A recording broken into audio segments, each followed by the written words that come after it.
रीवा जिले के चौराहा थाना क्षेत्र में रिश्तों को शर्मसार करने वाली घटना सामने आई है। सीधी से 2 बच्चों के साथ रीवा आई एक महिला के नाबालिग बेटे ने ही मां के सोने चांदी के करीब 15 लाख रुपए के जेवरात चोरी कर लिए।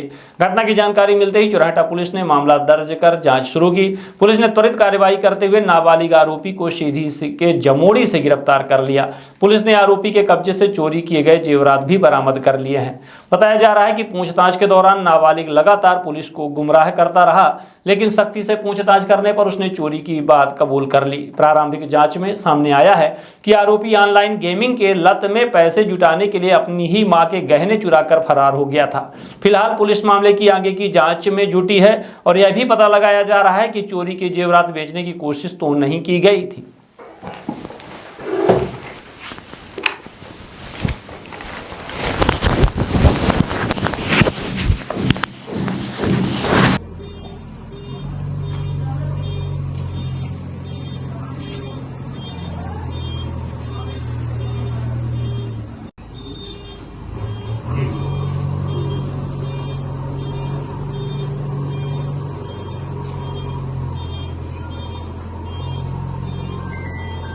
ये सारा सामान है ना?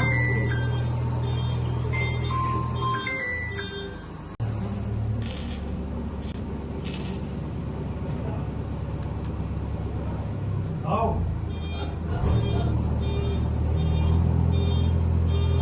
ये पूरा सामान ठीक है, आपको बधाई। ठीक, थैंक यू। मेरा अमृता त्रिपाठी नाम है।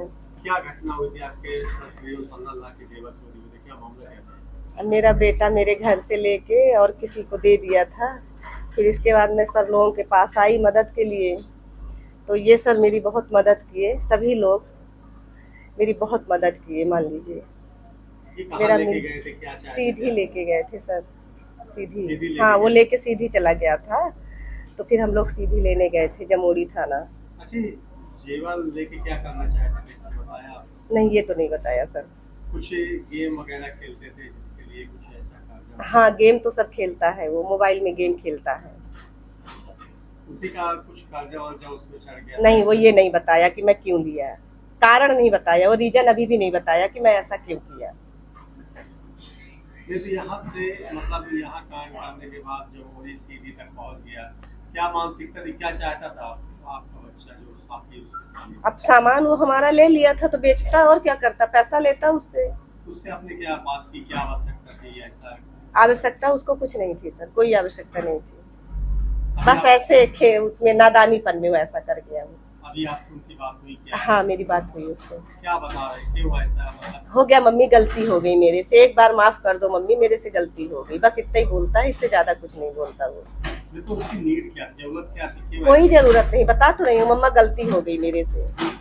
कैसे पता चला कि ये बच्चा आपका जेवर लेके गया? अब वो घर में मैं रखी, इसके बाद वो घर से गायब हो गया, उसी समय मेरा सामान भी गायब हो गया, तो मैं समझ गई कि वही लेके गया होगा। दूसरा कौन ले जाएगा? दूसरा कोई बाहर मेरे गया नहीं, ना कोई अंदर आया ना कोई बाहर गया। कितने बच्चे हैं आपके? 2 बच्चे हैं सर मेरे पास। आपने दोनों से पूछताछ की? सबसे पूछी मैं सर। जब उसे डाउट हुआ तो फिर पुलिस ने क्या किया, कैसे? तो सीधे हम लोग उसका मोबाइल ट्रेस किए, उसका लोकेशन पता चला, वहाँ गए जहाँ पे वो था, फिर वो हमको जमोड़ी थाना में मिला। पुलिस हाँ, का कैसा योगदान? पुलिस का योगदान यह था कि सर, मैं सर के पास आई, आशीष सर टीआई सर थे, तो उन्होंने अपनी मुझे टीम दी, उस टीम के द्वारा मैं वहाँ पहुँची और उसको यहाँ तक लेके आई। इन्हीं के द्वारा मुझे सामान मेरा पूरा मिला है। सामान दूसरी बार में फिर जाना पड़ा? हाँ, दूसरी बार जाना। एक बार में तो वो गुमराह कर रहा था, बता ही नहीं रहा था मेरा बच्चा। फिर दूसरी बार जब इन लोगों का थोड़ा सा योगदान मुझे मिला, तब फिर वो बताया मेरे को, तब फिर मुझे मेरा पूरा सामान मिल गया। जेवरात तो सर था मेरा। क्या क्या था उसमें? क्या? मेरे कान का था, गले का था, अंगूठी थी, बच्चे की मेरी चैन अंगूठी थी, मेरी पायल बिछिया थी। तकरीबन 15 लाख रुपए का जेवर। हाँ सर, रहा होगा। आपके जेवर गायब होने के, चोरी होने की शिकायत आपके पास आई थी, कैसे आपने बरामद किया और कहाँ था? ये कल 7 फरवरी को करीबन दोपहर में 2 बजे के आसपास एक महिला अपने परिवारजनों के साथ थाने आई थी और काफ़ी परेशान लग रही थी। उन्होंने यहाँ रिपोर्ट की कि ये जमोड़ी सीधी की रहने वाली हैं और यहाँ अपनी बहन के यहाँ रिश्तेदारी में आई थी शादी समारोह में। इनके साथ इनके बच्चे भी आए थे और इनका घर तो जमोड़ी में है, पर यहाँ पे इनकी मैदानी में रिश्तेदारी है। इनका ये कहना था कि शादी से आने के बाद इन्होंने अपने सारे जो जेवरात जो है वो उतार करके घर में एक टिफिन के डिब्बे में रख दिया था और ये किसी काम में बिजी हो गई। इनका ध्यान जेवरात से हट गया। अचानक से जब ये लौट के आई और इन्होंने देखा तो वो टिफिन का बॉक्स जेवरात सहित गायब हो गया। इन्होंने आसपास तलाशा, इनको पता नहीं चला, बच्चों से पूछा, कोई जानकारी नहीं मिली और उसमें करीबन 15 लाख कीमत के जेवरात थे, जिसमें सोने और चांदी के सारे जेवर थे। और इन्होंने थाने में तत्काल रिपोर्ट की। इन्होंने एक सूचना हमको लीड भी दी कि इनका एक बच्चा है जो नाबालिग है, वो उसी समय से घर से गायब हो गया है और संभवतः है वो कहाँ है ये भी जानकारी नहीं थी। लेकिन हमारे पास एक लीड थी कि उसके पास एक मोबाइल था। उस मोबाइल नंबर के आधार पे हमने उसकी लोकेशन निकाली और लोकेशन हमको मिली चोरहट। तत्काल हमने टीम भेजी, हमने चोरहट पुलिस का भी सहयोग लिया और लेकिन लगातार लोकेशन उसकी चेंज हो रही थी। फोन करने पर वो फोन नहीं उठा रहा था, संपर्क नहीं कर रहा था। कुछ देर बाद जमोड़ी में उसकी लोकेशन मिलती है और हम जाकर के, हमारी टीम वहां पहुंचती। जमोड़ी से हम उसको काफी मेहनत के बाद उसको हम लोग दस्तयाब कर लेते हैं। पूछताछ में वो बिल्कुल सिरे से खारिज कर देता है कि मैंने कोई घटना नहीं करी है, ना ही मैंने कोई चोरी करी है। हम उसकी बैग की तलाशी लेते हैं, बैग में वो टिफिन भी बरामद नहीं होता है। हम उस बच्चे को अपने तरीके से जो है यहाँ लेकर आते हैं। परिजन भी उसके साथ में ही थे, परिजनों द्वारा ही पूछताछ की गई, लेकिन बच्चे ने बिल्कुल भी टस से मस नहीं किया। बाद में फिर उसको टैक्टिकली हम लोगों ने उसको हैंडल किया और उसने हमको एक थोड़ी सी लीड दी कि संभवतः जो है सामान है वो यही मैदानी में एक मकान के बगल में गैरेज है, वहां हो सकता है। वहां हम गए, हमारी टीम गई, वहां बच्चे ने हमको गुमराह किया, हमें सामान नहीं मिला।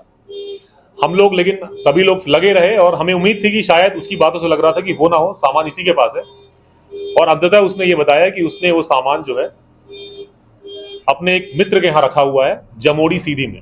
तत्काल हम रात में 2 बजे हमारी टीम यहाँ से रवाना होती है, परिजनों को हम लेके जाते हैं और जमोड़ी सीधी में जहां पे जिस जगह पे जाते हैं वहां पे हमें उसका मित्र मिलता है जो कि नाबालिग है वो भी, और उसके पास से हमें वो पूरा सामान बरामद होता है। माँ पूरे सामान की पहचान कर लेती है और हम वो सामान लेकर के और यहाँ आते हैं और सफलता मिल जाती है। सर, ये जी, जो बच्चे ने ये काम किया था, ये क्या मानसिकता क्या थी इसकी, क्या चाहता था? हालांकि बच्चा शुरू से ही गुमराह कर रहा है, लेकिन हमें जहां तक उसने ये बताया है कि वो ऑनलाइन गेम खेलता है और वो जो गेम है उसमें कहीं ना कहीं हार जीत से संबंधित है वो, तो उसमें वो कुछ पेमेंट का इशू है और शायद उसने पैसे किसी से उधार लिए होंगे और ये संभावना है कि उसने उसी उधारी चुकाने के उद्देश्य से ये जो है सामान बिना बताए घर से चोरी किया है।